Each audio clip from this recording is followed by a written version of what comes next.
Hello beautiful soul, welcome back to my channel. This is my channel from Japan, kabayan.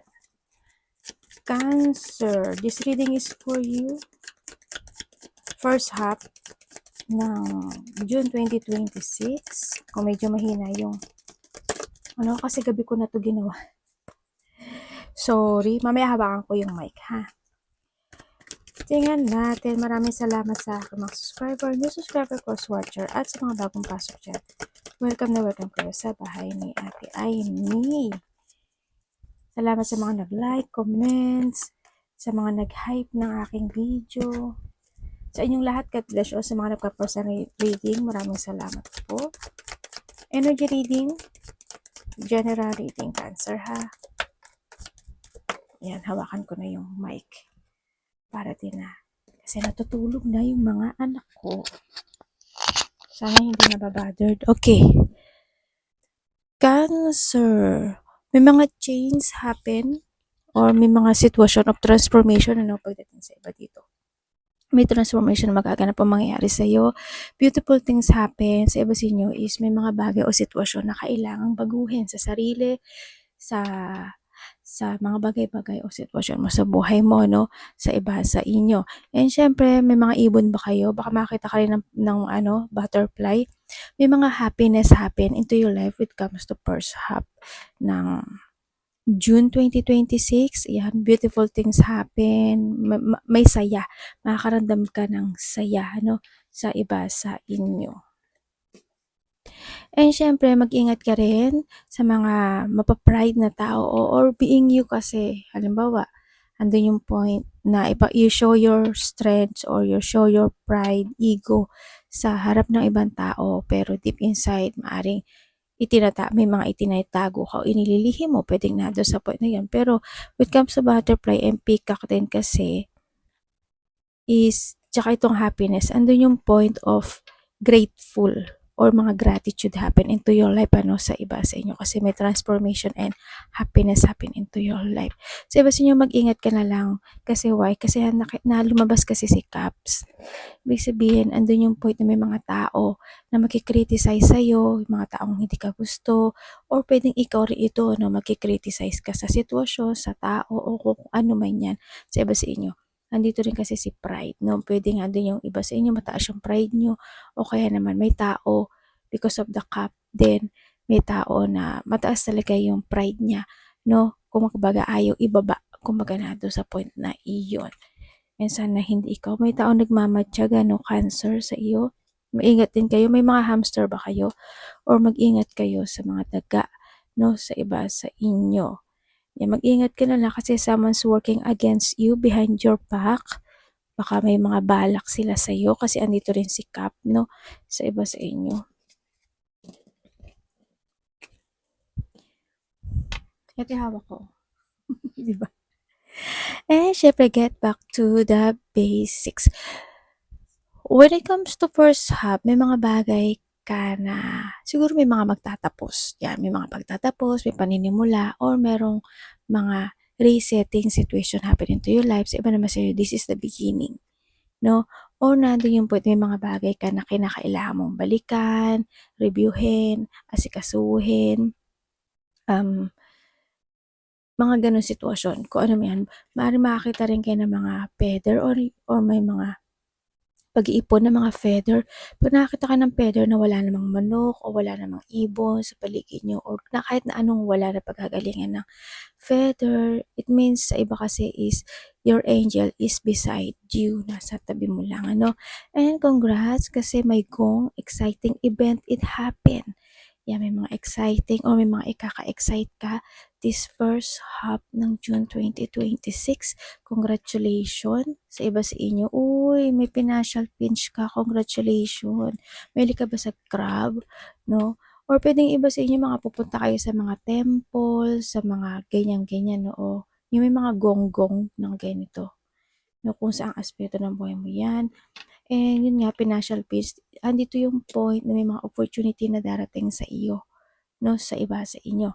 Andito rin yung mga great happiness, yung mga great event, exciting event sa iba sa inyo.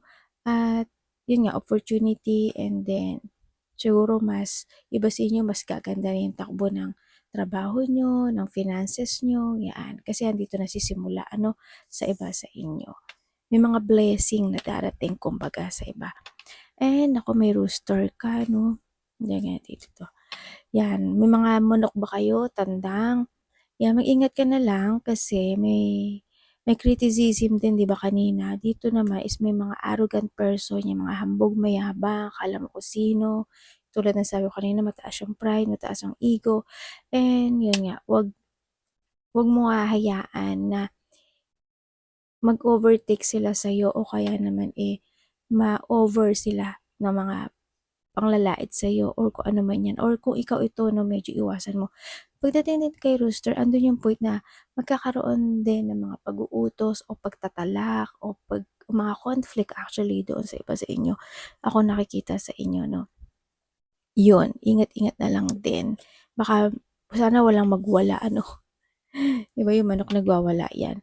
And great passion, congrats, new beginning and new beginning sa iba sa inyo. Sa iba sa inyo may mga bagong passion, doing something passion, 'yan magwo-walk kayo, mag-e-exercise kayo, magyo-yoga kayo. Or sa iba dito ano 'to, kasi meron tayong lobster, mga bagong trabaho, bagong idea, ganyan, mga bagong gagawin sa buhay, mga ganyan. Mga bagong sisimulan. And we have the hammock. May mga duyan ba kayo o hammock? Iba sa inyo is maaring nandun na magkakaroon ka ng mga vacation, holiday, resting time, no? Or kinakailangan mo na rin sometimes na magpahinga rin, no? Malayo man o malapit, do you have a travel sa iba? Sa iba sa inyo is nandoon yung point na pwedeng makaramdam kayo ng peace of mind this time or magkakaroon ng mga kapanatagan sa ibang aspeto ng buhay mo, no? Kung saan yan. Or kailangan mo rin ng taking vacation sa iyong physical or mental. Ganyan. Or mas mafe-feel mo yung relaxation this time, maybe sa iba. Yun ang nakikita ko sa iyo, Cancer. Tingnan natin.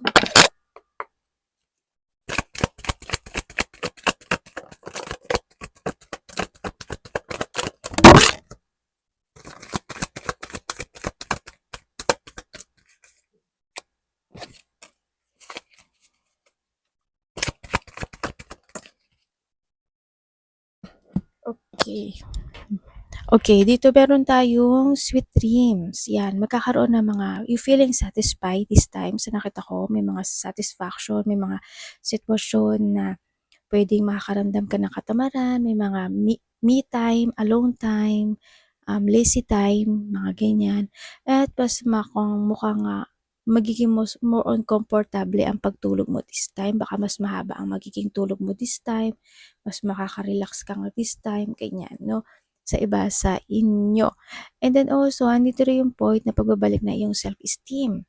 Kumbaga, um, ano yun you know your worth this time. Ano, sa nakita ko sa iyo dito, pagbabalik na yung trono or pagbabalik na yung sigla, pagbabalik na iyong lakas sa iba sa inyo. Mahilig ba kayo sa kape? Nandito rin yung point na maybe you are a leader sa iba sa inyo, pwedeng may mga ililid kayo or you are a leader, boss, o kaya may mga pinamumunuan kayo, pamumunuan sa iba.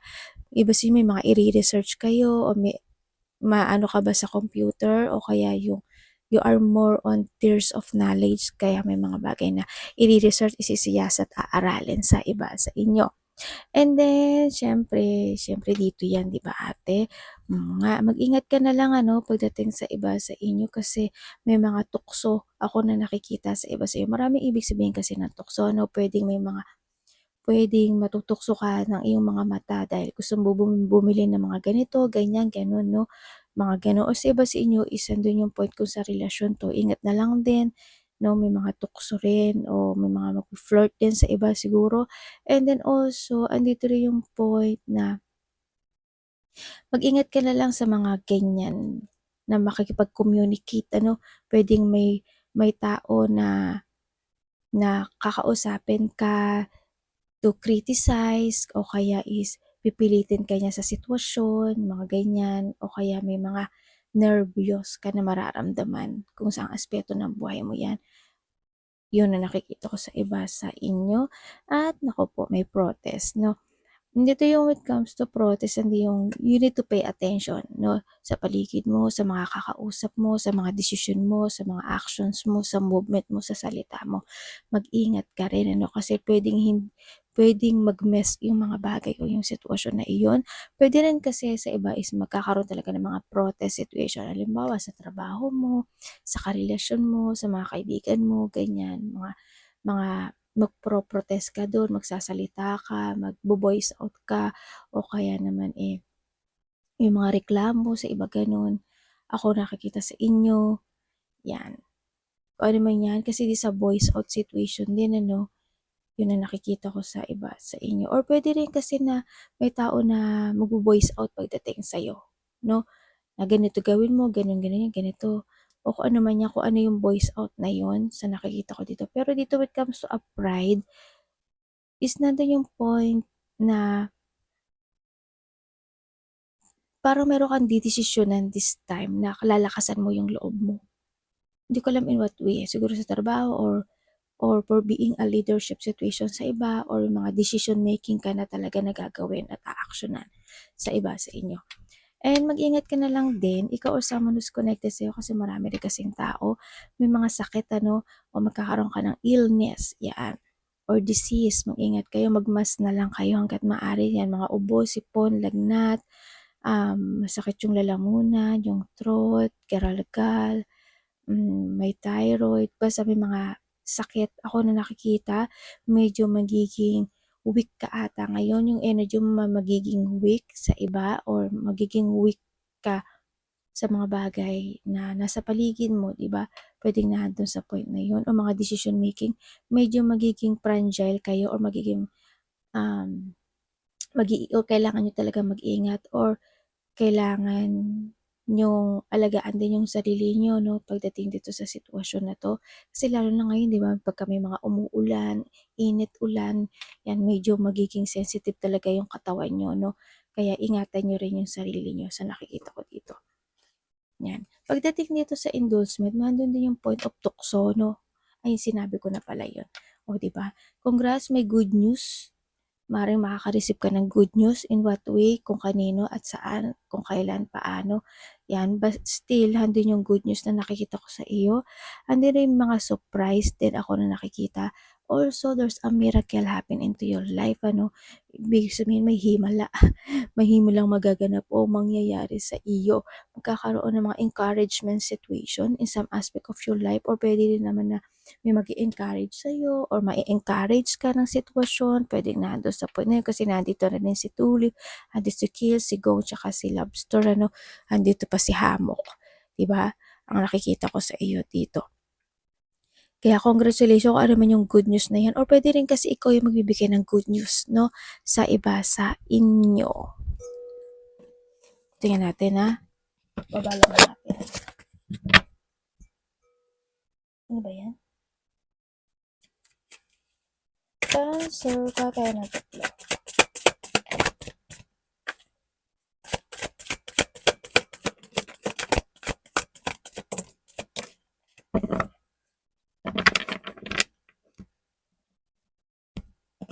Ayun na nga, balik na nga tayo sa ating mic 'no. Meron kang number 6 in Taurus, may mga unconditional love ano, 'yan. Iba dito there's a romance. When it comes sa romance siguro someone's giving you a love or ikaw yung magbibigay nito. Yung iba sa inyo kung naghahanap kayo ng soulmate, maaring makikita niyo na yung soulmate niyo, 'yan, or maaring kasama niyo na siya. Nagkakaroon ng mga magkakaroon ng mga kasi there's an unconditional love, siguro mga ano 'to, mga uncommon bond situation, siguro may mga gagawin kayong sitwasyon na hindi niyo pa nagagawa, yung mga gano'ng sitwasyon. Also, nandito rin yung tao or ikaw is magkakaroon ng mga devoted situation. Halimbawa, may tao magiging devoted sa'yo, ikaw magiging devoted ka, o kaya naman nandun yung point na ikaw magiging more on devoted ka sa mga mangyayari sa buhay mo this time. Yun ang nakita ko dito, no? And andito rin yung point of affection. Maaaring may mga appreciation, pasasalamat o papuri akong nakikita sa inyo. And then, also when it comes to a band, when it comes to your family, friendship, yan, kakaroon mga best friend situation, yun. Mahilig ba kayo magbisikleta? May mga cycling situation ano? Sa iba sa inyo, we have the sword and scale. Uy, timbangan 'to, Okay, maaaring iba sa inyo is maharap kayo sa mga justice and law situation. May mga bagay na ipa-process. Merong ano 'no, may mga parang may mga bagay ka na hahanapan mo ng katotohanan or maybe may malalaman kang katotohanan sa iba or sa iba sa inyo is puwedeng may mga paghahanap ng clarity or katotohanan kung may itatanong sa'yo or ikaw yung magtatanong or sa sarili mo hahanapan mo ng solusyon, mga ganyan. May mga decision making ako na nakikita sa inyo. May mga mag-a-appeal, 'no? Baka iba sa inyo magpapasok kayo talaga sa mga law situation ano o kaya maano ka, mai-investigate ka, mai-interview ka or may mga bagay na katanungan na sitwasyon sa iba. Sa iba naman is may mga legal matter tulad ng sinabi ko kanina. Meron din akong nakikita na parang may processing situation, eh. Hindi ko alam in what way yung ipa-process mo this time, but still nandito yung new beginning. Alam mo ba kung titingnan ko itong si scale, parang may tao na hindi magiging patas sa'yo. May taong magsisinungaling. Yun. Or maybe this is you ha, sa iba sa inyo ha. You have the 7 and Pisces, may mga baggage, mag-aayos ka na ng mga baggage nyo, o kaya meron ka ililibing behind, meron ka ile-let go, o kaya hindi yung pagtatapos ng sitwasyon. Yan. Sa iba sa inyo, may mga excess baggage siguro, no? Na kailangan nyo na talagang i-let go sa buhay mo kasi you have the beginning na rin. Mag-keep moving ka lang sa goal mo this time, ano? And nandito rin yung point of may mga ipi-prepare daw kayo ng mga bagay, yan. May mga baka may travel kayo, no? Malayo man o malapit diyan. Iba sa inyo is may mga separation, may mga kaba, fear, takot, stress, mga ganyan. And nandun din yung may mga makakaramdam ka ng feeling mabigat o heavy burden in some aspect of your life kasi patong-patong siya, 'di ba? Andun yung sitwasyon. And yung iba sa inyo is ready ka na to pursue or to go or gawin yung mga bagay na gusto mo na umpisahan, may mga bagay ka na gusto mo na aaksyonan, may mga bagay o sitwasyon ka na itatama mo sa iba or kinakailangan sa iba sa inyo, yun. Ako ang nakikita sa inyo. Also, this is the departure situation, ano, yan. And meron kang dice. Uy, magti-taking a risk na kayo, no, sa iba sa inyo. Well, there's a luck. Ako na nakikita sa inyo. May mga game situation siguro because of the excitement din tsaka si hamok din makakaramdam talaga kayo ng mga more on excitement, event, situation, surprise, parties, mga ganyan sitwasyon, ano. And then, may mga random result, may win and lose situation. Parang ano ka talaga, ano, makikipagsapalaran. May pakikipagsapalaran ka na gagawin sa buhay mo this time. Pwede sa trabaho mo, pwede sa mga bagong bagay, sa iyong passion, sa creation mo, yun. Mag-ingat ka na lang din na sa mga taong makakausap mo, no? Kasi kung titingnan ko tong si 6, tsaka itong si 2, we have the Sagittarius into, no? Tapos eto, we have the Torrent. Andun yung point na someone's playing. Kung sa relasyon ito siguro may tao na babaero, lalakero, o kaya is may tao na lalaruin ka, huwag ka magpapatrap ha. Yun ang nakikita ko ha. Baka may tao na magpapaamo o papaamuhin mo o papaamuhin ka niya. Yung mga ganong sitwasyon sa nakita ko to.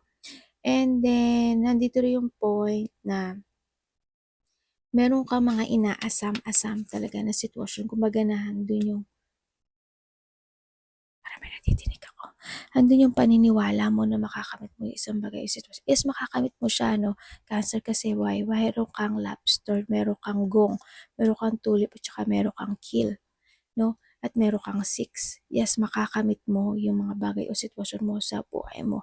Yun nga lang, ang sinasabi kasi dito, we have the 7 in the Pisces. May mga bagay talaga na kailangan mo na aksyonan, mga bagay na kailangan mo i-leaving behind, i-release, i-let go, ganyan. You need to start to find peace o kaya you need to may mga bagong pagsisimula, fresh start or kinakailangan mo na mag-fresh start situation sa buhay mo. Yon ang nakikita ko sa iba sa inyo. Kung titignan ko 'tong si 6 tsaka si 7 ay si 1, sa nakita ko dito, someone want to confess or may mga confession communication situation, may tao din nagsisisi sa nakikita ko sa'yo dito. May taong nahatak ng nakaraan, may tao na still in a stagnant situation or feeling stuck sa nakikita ko dito. And nandito rin yung point na yung iba sa inyo is baka mapasok kayo when it come to an option kaya mag-ingat na lang din kayo, no? Or andun yung point na magkakaroon ka talaga ng options in life in first half of June, ano? So nakita ko kaya maging patient lang kayo para to make a choices right. Be patient lang. Mag-trust ka sa intuition mo para hindi ka rin mag-mess. No, yun na nakikita ko sa iba sa inyo. Arigato namaste. God bless.